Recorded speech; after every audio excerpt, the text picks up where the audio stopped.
Somewhere in your kitchen, there's a machine you probably use 4 or 5 times a week without ever really questioning it. You pull it out, you load up, and 15 minutes later, dinner's done. But here's the uncomfortable truth. One of the 5 air fryers we're about to test is a fraction of the price of the others. And it might be the worst financial decision sitting on your bench right now. We bought 5 of the most popular air fryers on the market. Kmart's budget entry, Ninja, Philips, Breville and Tefal, same job. Wildly different price tags, different engineering philosophies, different promises. And over the coming months, we pushed all 5 to their absolute limit. Frozen chips, crumbed chicken, a full 1.5 kilogram roast chicken, and enough daily use to simulate half a year of real family life crammed into weeks of testing. Here's what nobody tells you before you buy.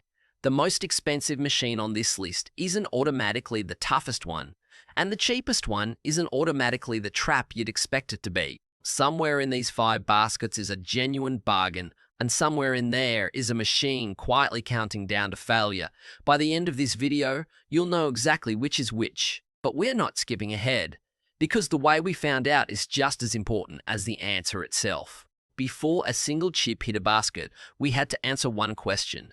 How do you actually test 5 air fryers without just repeating whatever each brand's marketing brochure already told you? The answer was simple. We ignored the brochures entirely. Every result in this video comes from independent testing conditions, cross-referenced against consumer research data and real owner satisfaction surveys, not sponsored reviews, not brand partnerships, and not a single dollar taken from Kmart, Ninja, Philips, Breville, or Tefal to appear in this video. We ran all 5 machines under identical loads, identical temperatures, and identical time windows, then tracked their performance over months, not minutes. That distinction matters more than it sounds. Plenty of reviews judge an air fryer on its first batch of chips and call it a day. We wanted to know what these machines look like after the honeymoon period ends. After the box has been thrown out, the warranty card forgotten, and the appliance has become just another part of the weekly routine. Because that's the real test, not day 1, day 200. And there's no better place to start than the number every single buyer looks at first, before they even think about performance. Let's talk numbers, because this is where the story usually starts, and where a lot of buyers make their first mistake. Kmart sits firmly in budget territory, priced to compete with a night of takeaway. Tefal lands just above it, aiming for shoppers who want to step up in build quality without a premium price. Ninja and Breville occupy the mid to upper bracket, often 2 to 3 times the cost of the entry-level option, and Philips, positioned as the engineering-first premium choice, tops the ladder entirely. On the surface, that looks like a simple decision. Grab the cheap one, save the difference, move on with your life. But upfront price only tells you what you're paying today. It says nothing about what you'll be paying in 12 months when a heating element gives out, or a basket coating flakes apart, or a digital panel stops registering your touch. This is the trap so many budget buyers fall into, mistaking a lower price tag for lower total cost. Sometimes that assumption holds up perfectly fine. Sometimes it means buying the same appliance twice within 18 months, which, when you do the maths, isn't a bargain at all. It's the expensive option, wearing a cheap disguise. So across 5 very different price points, which is the genuine deal, and which is the slow motion money leak? We're not answering that yet, because nobody buys an air fryer to admire the price sticker. They buy it to actually cook dinner. So let's fire them up. Frozen chips are the industry's unofficial gold standard, and for good reason. They expose exactly what a basket, a fan, and a heating element are capable of, without any of the complications that come from oil, coating, or moisture. We loaded identical bags into Kmart, Ninja, Philips, Breville, and Tefal, set them to matching temperatures, and let them run.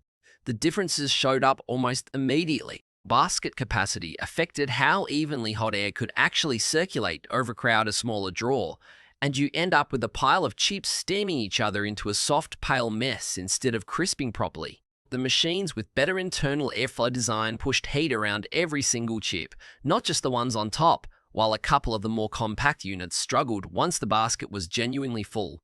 Shake time told its own story too. Some baskets needed constant manual intervention, pulling the drawer, giving it a shake, sliding it back in over and over, just to get an even result. Others handled it with barely any input at all, letting the design do the work instead of the user. And when the timers finally hit 0, the difference in crunch was obvious before we'd even tasted anything. Golden, uniform color on some, patchy, inconsistent shading on others. Chips, though, are the easy test. The real engineering challenge shows up the moment moisture and coating enter the basket. This is where budget appliances usually start to crack under pressure, and where premium airflow technology finally earns its price tag, or fails to. Crumb chicken is brutal on a weak air fryer. It's got fat rendering out of the meat, moisture trying to escape through the crumb coating, and a surface that needs consistent high-velocity air to crisp properly instead of turning soggy. It's the exact combination that separates a genuinely well-engineered fan system from one that's just going through the motions. We ran identical crumb chicken breast through all 5 machines, watching closely for oil extraction, crust integrity, and the real telltale sign of a weak system, that dreaded soggy bottom, where trapped moisture turns a crisp coating into something closer to wet cardboard. Ninja's dual-zone airflow and Philips's rapid air vortex technology exist specifically to solve this problem, using aggressive air movement to strip moisture away before it ruins the crust. Breville's convection-style fan aimed to do the same through raw airflow power, while Tefal leaned on a more traditional single-fan design. The question was whether Kmart's budget fan could keep pace with any of them, or whether the price gap would suddenly make a lot more sense. What we found genuinely surprised us, and we'll get to the full breakdown of who nailed it and who didn't when we bring everything together at the end. Because right now, there's a bigger test waiting. If an air fryer can handle greasy, moisture-heavy crumbed chicken, it's time to see whether it can do something far more ambitious. Replace the oven entirely. This is the test that separates a genuine kitchen replacement from a glorified chip machine. A full 1.5 kilogram whole chicken, the centerpiece of a classic Sunday roast, pushed into each of the 5 baskets to its absolute physical limit. These units don't just differ in size, they differ in fundamental design. Drawer-style baskets, multi-tier rack systems, and more conventional oven-style baskets all handle a large, dense piece of meat completely differently. Some designs allow hot air to wrap fully around the bird, cooking it evenly from every angle. Others, particularly the more compact drawer units, struggle to circulate heat once something this large is wedged inside, leaving parts of the chicken perfectly done while other sections lag dangerously behind. We measured everything. How easily the chicken actually fit without forcing the lid, total roast time compared to a conventional oven, how the skin crisped under concentrated air movement, and most importantly, whether the meat came out juicy and fully cooked throughout, not just on the surface. Breville's larger multi-tier design and Philips's roomier basket had an obvious advantage here, while the more compact Kmart and Tefal units were pushed right to their limits. Because this is the real ambition behind every air fryer purchase, isn't it? The dream of ditching a slow, energy-hungry oven for something faster and smaller, sitting right on the bench. The results tell you exactly which of these 5 machines can actually deliver on that promise, and which ones leave you carving into a chicken that's beautifully golden on the outside and unsettlingly pink near the bone. Before we go any further into long-term durability though, there's something we need to clear up. Something that's been quietly worrying air fryer owners for years. If you've spent any time online, you've probably seen the warnings. Non-stick coatings releasing toxic chemicals, scratch baskets poisoning your food, air-fried meals secretly just as dangerous as deep-fried ones. It's the kind of claim that spreads fast because it plays directly on a very reasonable fear that the appliance cooking your family's meals might be quietly harming them. So let's separate what's actually true from what's viral panic.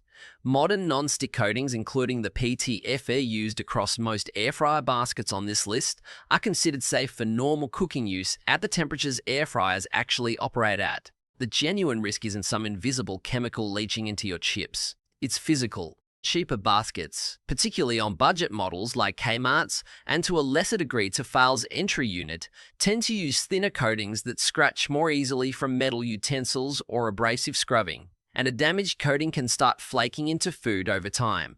That's a real practical concern, and it's one place where budget construction genuinely shows its limits. As for acrylamide, the compound formed when starchy foods are cooked at high heat and the subject of plenty of alarming headlines, Air frying actually produces meaningfully lower levels of it compared to deep frying because it uses far less oil to achieve the same crisping effect. It's not a health food. Nobody's claiming that, but relative to the deep fryer, it's usually replacing. Every single one of these 5 machines represents a genuine step in the right direction.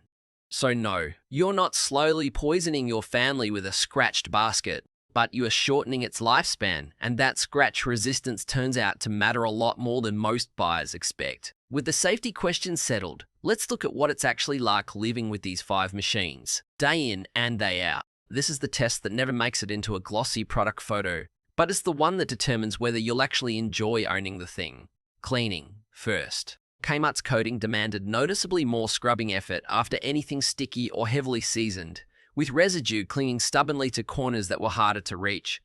Tefal sat just behind it, marginally easier but still requiring some manual effort. Ninja's non-stick trays released food more easily and handled a dishwasher cycle without complaint. Breville's components were similarly dishwasher-friendly, with a sturdier coating that resisted staining better than expected. Philips's fat reducer bottoms, designed specifically to separate excess grease during cooking, made post-meal cleanup noticeably faster across the board.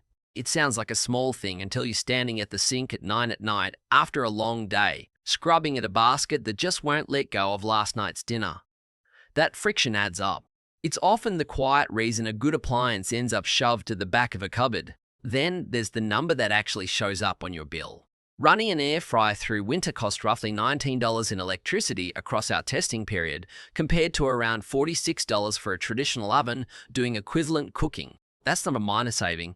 It's more than double, month after month, simply by choosing the benchtop option over firing up a full-sized oven for a single meal, and that saving held up consistently across all 5 brands regardless of price point. Every one of these 5 machines delivers that broad energy saving compared to an oven. But cleaning effort is where they properly separate from each other. Here's the thing though, every single one of these machines looks fantastic on day 1. The real test is what happens after 6 months of daily abuse. This is the section that matters most, and it's the one most reviews conveniently skip because it requires actually waiting to see what breaks. Across independent owner data and satisfaction surveys, a clear pattern starts to emerge somewhere between the 12 and 18-month mark. Heating elements that gradually lose consistency, taking longer and longer to reach the same temperature. Digital control panels that start missing touches or freezing mid-cycle. Basket handles and coatings that degrade far faster under genuine daily use than they ever did during a controlled first-week test. And it doesn't hit every brand equally. Budget construction tends to show mechanical wear earlier and more severely. Kmart's failure reports cluster earlier than the others, with Tefal not far behind. But even the premium units aren't immune. Breville and Philips both showed a small number of long-term complaints, and Ninja wasn't entirely spotless either. Expensive doesn't automatically mean bulletproof, and we found real complaints scattered across every single price point on this list. Here's what almost nobody tells you when you're standing in the store though. Your protection doesn't end when the manufacturer's warranty does. Consumer guarantee laws in most regions exist specifically to cover exactly this scenario. If an appliance fails well before a reasonable person would expect it to, regardless of what the printed warranty card says, you're often still entitled to a repair, replacement, or refund under statutory consumer protection, not just the manufacturer's goodwill. This applies whether you pay the Kmart price or the Philips price. Most people never use this right simply because they don't know it exists. Retailers aren't always eager to remind you either. That's not a loophole. That's the law working exactly as intended, quietly sitting behind every appliance you've ever bought, waiting for you to actually use it.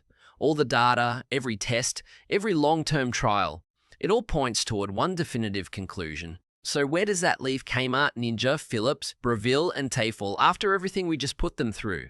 The honest answer is that there isn't one universal winner here. There's a right answer depending on who you are. If you're a budget-conscious buyer who cooks simple, everyday meals and is realistic about replacing an appliance every couple of years, Kmart earns its place. It's not the most durable option on this list, and its coating won't survive careless scrubbing forever. But for the price, it performs well above what you'd reasonably expect. Tefal sits just above it, a reasonable step up for anyone wanting slightly sturdier build quality without spending much more. If you're feeding a hungry household and want serious cooking performance without compromise, genuine crisping on crumbed food, solid capacity, and airflow that actually lives up to the marketing, Ninja and Breville both earn a place in the performance conversation. Ninja edges ahead on crisping consistency, while Breville's larger capacity makes it the stronger pick for bigger families and roast-size meals. And if you're the kind of buyer who values long-term reliability over a lower price tag today, and you're willing to invest up front to avoid replacing an appliance twice, Philips stands out as the durability investment. It didn't win every single test outright, but it consistently avoided the failure points that showed up elsewhere. None of these 5 machines is flawless. Every one of them has a genuine weakness we uncovered somewhere across these 6 tests. But now you know exactly what those weaknesses are, and more importantly, you know your rights the moment one of them shows up. So here's the real question: which one of these 5 is currently sitting on your kitchen bench right now? Drop a comment and let us know which brand you own. And if it's survived past the 1-year mark, tell us that too. Real owner experience is what keeps this honest.